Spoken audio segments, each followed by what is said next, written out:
Right, hello.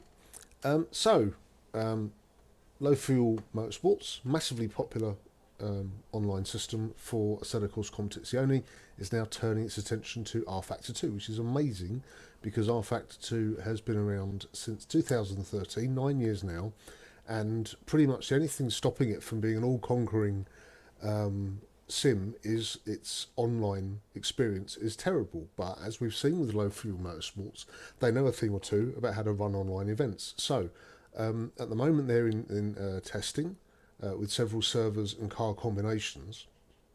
But the thing is, if you are a new rFactor 2 player or very recent rFactor 2 player, you may not have much of the content, especially the paid DLCs. Now, the paid DLCs come out every so often. They're usually really good value. The GT3 pack, for example, at the moment is £30 for 14 cars. So that's really, really good. And generally speaking, you can buy the tracks and cars individually for about £4.70 or something like that. So it's nice and cheap. But if you're new to the game and you want to get into the Low Fuel Motorsports online system, a lot of the servers so far, they've run 4 test servers, and 3 of the test servers require you to have paid for DLC. The 4 servers are, you've got the Alpine Rookie Cup at Lime Rock Park, so that is free Steam Workshop content or base content. Then you've got the NLS Cup, which is at the Nordschleife, and that has GT3s and British Touring cars. They're all paid for. Then you've got the Sports Car Championship Cup, which is GTEs and LMP2s. They're paid for. And then you've got the BTCC Cup, which is British Touring cars. They're paid for. So the only option you've got at the moment, if you've just got the base content, is to go to Lime Rock Park and drive the Alpines. And that's really good. I've done a video on that last week, and it's excellent racing. But what else have you got, which is base content and really could be used by Low Fuel Motorsport if they wanted to expand their range of free content servers that give you good cars and good tracks? Well, I've got 3 races here which are going to showcase all content, which is either base content or you can get it off the Steam Workshop, which is all free and approved by Studio 317. So you don't have to pay a penny after you've got rFactor 2 to drive any of these cars on any of these tracks. So here are 3 different tracks and cars which I think Low Fuel Motorsport could put on some servers and would make for really good racing. Right,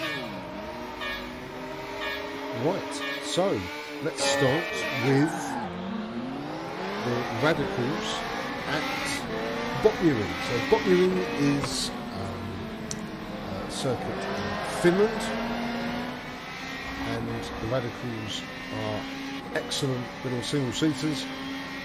So we're going to have 3 laps on 3 tracks with 3 different sets of cars, just to highlight some of the free stuff which can give good racing. So yes, Bottnering, I like this track a lot. It reminds me very much of places like Virginia International Raceway or even Road America for that degree. If you look at the track map in the top right, it's a really unusual layout. A lot of tracks get quite generic in having the number of straights and curves and types of stuff like that. But a little bit like the new tracks in iRacing, Oschersleben and Skogan, these are a little bit different. So I thought I'd bring the Radical into here. So the Radical is base content. It's the newer version. I think it's the SR3 RSX or something like that. I can't remember which the letters are in order. But they're really good cars. So ally it with a really good track like this. They're sort of GT3 powered and speed, but they handle very much like sort of go-karts. So you can get some very, very good in-close racing with these. And this track, in this configuration, which is the full layout with chicanes, it means that you can get decent-sized races. So we're coming back around the last corner, back onto the start-finish straight. So yes, decent track. Nice tight first corner here. Careful not to run too wide. There's a little bit of runoff, gravel, as you can see, past that grass and being overtaken. Let's keep out of his way. Overlays, by the way, from SimiHub. But another nice tight corner here. A little bit of a twisty, round to the left, then back round to the right, almost like an S's section. Then we have a couple of, we've got one little chicane, then a hairpin, then another chicane. What I quite like about this is if you look at the service vehicles that the track marshals are using, then it just looks like normal cars that you and I drive, not special normal cars you see at the track, like little Ford 150s. Look at that on the right, it's like a Ford Cortina or something. Anyway, nice and quick around here. We've got a little chicane. You can take the chicane out and just go straight on, but I like having the chicane in. This then bends around to the left, tightens up a bit, and again we've got a nice sharp right which tightens up a bit, leading us into the second hairpin. And this is good. So it's a track that really doesn't get any publicity outside of rFactor 2, and even on a lot of rFactor 2 servers you won't find people using this track, which is a shame, because it's a good layout, it's very easy to pick up and learn, and you get some good racing out of it. Nice sharp left here again before we come into a very slow sweeping right hander, which brings us back eventually to the start finish straight. Lots of opportunity to cut up the insides. So lap number 3 of 3. Radical's a great car to drive, especially the newer version. Oh, running a bit wide. Got overtaken here, not a problem. You can drive it in left or right-handed configuration if that's what you're used to in other sim games. So there's something for everyone. It looks smart. Very quick, good acceleration, good to handle. You can really slice them around.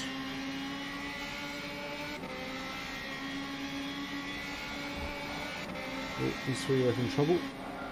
Back the other way and dive up the inside. Yes, we can. Coming through. Thanks very much, dude. With those 2 places we lost back. So yeah, this is one. Don't obviously have to use this combo, but the Radical and Bot U-Ring are both free content.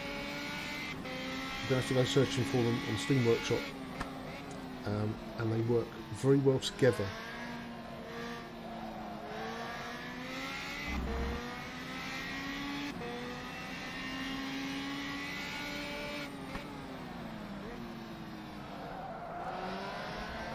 Right, just a few corners left then.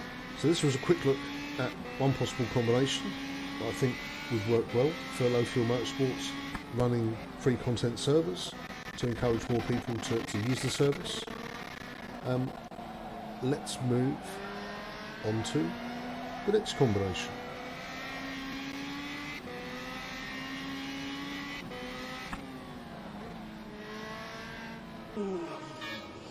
So here we are at Silverstone, and we are in the BMW M4 Class 1. This is it's a curiosity of a car. Again, free base content, but what is good about this car is it was essentially, it's essentially a DTM car. Very, very powerful. The noise of the engine is absolutely superb. But it was going to be raced in DTM, but then Daisy coming up the inside, thank you. They changed the regulations and they went with the GT3 Plus, if you like, variants that you see racing in DTM today. So this car's never really been raced. It was developed, it was all ready to go, and then DTM changed their mind and said, no, we're going to use this instead. So what's good about these is it's very similar to the M4 GT3, which is massively popular. But the one thing I noticed is the rear wing, the size of the rear wing. You can hold a very small wedding reception on that rear wing. They also have DRS, so the rear wing does open. The sound of the engine for me is really, really good. They're nice to handle. They squiggle about a little bit. It's insanely powerful, very good acceleration. And if you haven't bought the GT, oh, they've gone wide. I'll have that. Thank you very much. If you haven't bought the GT3 pack, which at the moment is about 30 British pounds for 14 cars, which is fantastic value, but you might not really want to spend £30 all in one hit. Certainly much better than if you buy the cars individually, but again, if you haven't got the GT3 pack, because everybody loves to drive GT3 cars, if you haven't got the GT3 pack, this car is a really, really good alternative, as well as the Radical, which we had in the previous race, which also has GT3-like performance, but these obviously look more like GT3 cars, or you might really like DTM cars, in which case these pretty much were DTM cars. But here we go, end of lap, bit of a squiggle, end of lap 1 at Silverstone. Yeah, superb engine noise, really nice to drive. Everything on the inside looks like a BMW M4 GT3. So if you're used to driving it in games like Assetto Corsa Competizione or iRacing, you'll feel perfectly at home with this.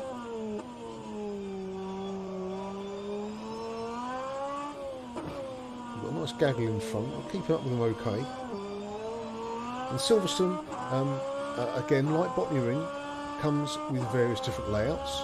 So you can have lower powered free content cars here, and instead of beasting them over the entire Grand Prix circuit, which is what we've got here, you can use it over the either international or the national variants, which basically is the top half or the bottom half with just a joining service road. So 3 good track layouts at Silverstone. Base content, don't need to go looking for this one either. The good thing about rFactor 2 is there are there's over 860 items of free content available in the Steam workshop. Once you install the game, you can go to install and manage content, then click on Steam workshop, and you've got 864 items, and all you have to do is click on the word subscribe under the item you want, and it will start loading it into the system instantly. And he's gone. Oh, and through the middle, thread that needle. As soon as the cars are in, if they get updated, they automatically update in the game.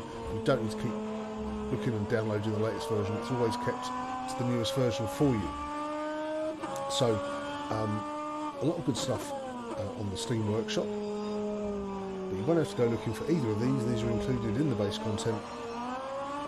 So you can just load up the game, install the Studio 397 content from the main menu. It takes about between 6 and 10 minutes to do all that, and then once you've done that, you can just race these straight off the bat. So everything looking good. Can we sneak up the inside? Not really. Bit of an ask. The guy to our left. Part of the sim hub overlays, I've got a radar you can see in the middle of the screen like Corsair,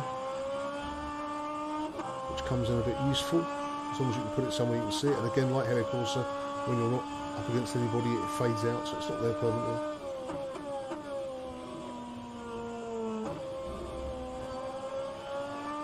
But we're on the final lap of 3 before we move on to our third combination. This is good stuff. You just install the game, pick it up, and off you go. rFactor 2 is so much easier to use these days. The user interface is much better than it used to be. The first initial setup can be a bit fiddly, especially when you try and get your wheels and your pedal calibrated. But once you've got that sorted, and you start to bind a few buttons, so you know you get all the main buttons to use sorted as well. The single player is excellent with the AI. Bit of argy-bargy there, going down towards this nice right-hander at Croft, I think it is.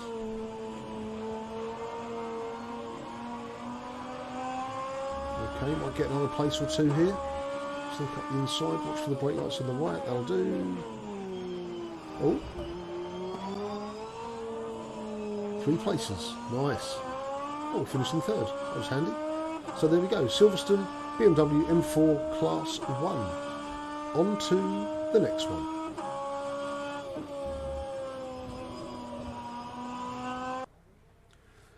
Right, so the last one we're going to look at for for these 3 sets of 3 combos.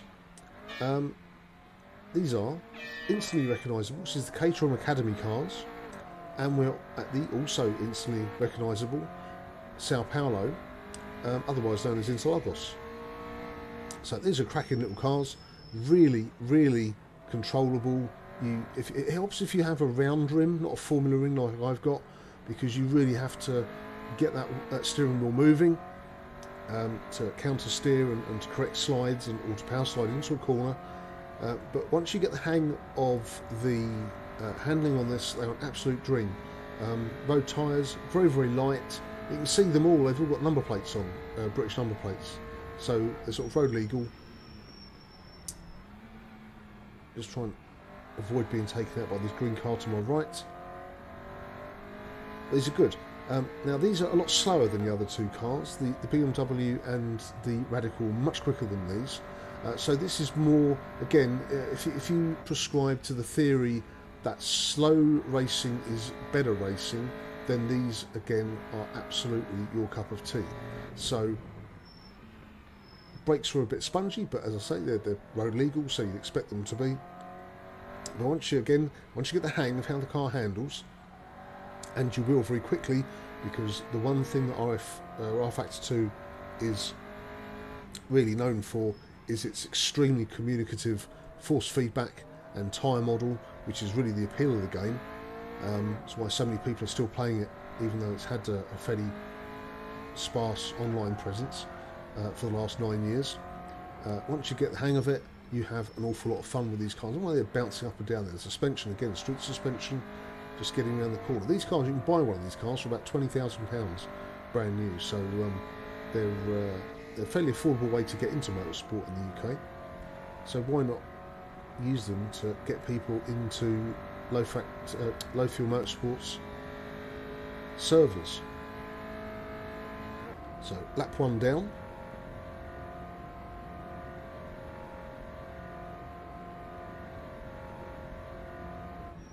Just looking at the cars ahead, when to get on the brakes. They really start to move about under braking if you brake hard. But again, everything is communicated through the wheel really nicely, so there's no surprises.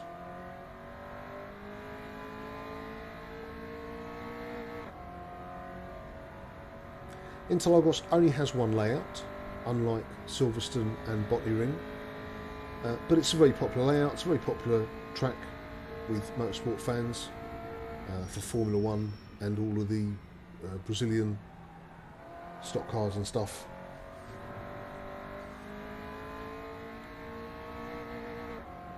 Also one of those tracks that seems to pop up in virtually every single racing game. If it's got cars on track racing, somewhere there'll be Interlagos.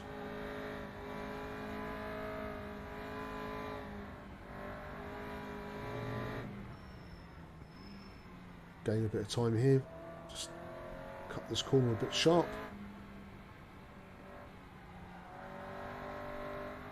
Again, use the wheel to really, and the throttle to get the back end rotated. Oops, a bit too wide there. Pick up the traction. Got another car right in our tail, but that's okay. We're good.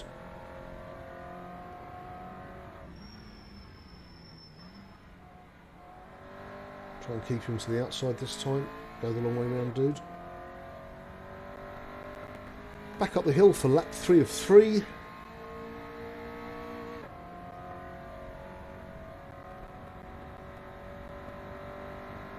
little bit far away from the pack in front. Hopefully we'll be able to catch them up in the next couple of corners.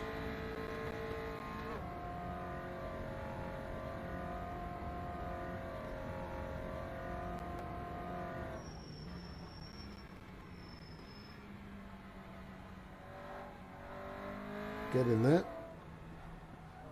Try and get a nice smooth exit through here. The Caterham's obviously smoothness is the order of the day. Being able to control them and slide them around is good fun, but slides equals no traction, and no traction equals no speed. So you really want to try and be as smooth as possible. They're bunching up quite a bit in front, so it could slow each other down.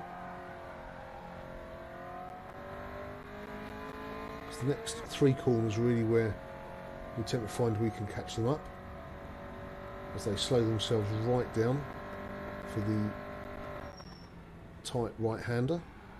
Here we go, was that contact? Brakes are on, caught right up with them now. Let's try a little dive up the inside here. There we go.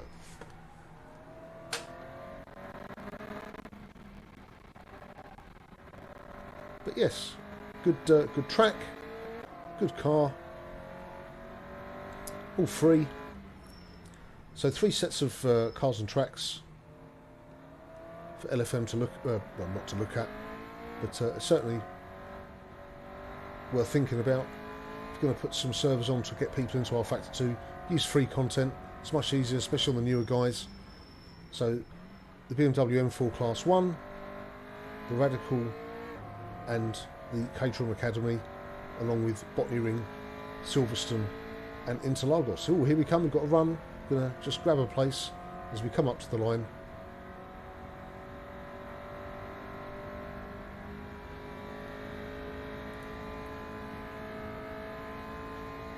So there we go.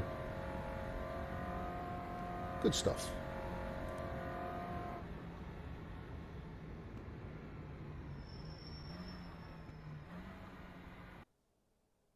Right, so there we go.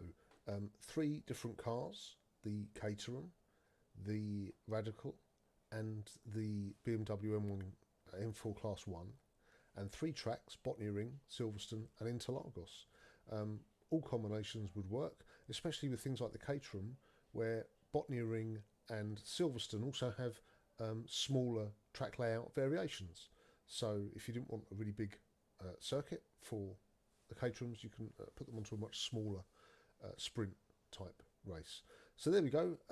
What do you think? If you've got rFactor 2 and you've got all the base content, well, what do you think is going to be or would be good combinations? All these good options for Low Fuel Motorsport to look at.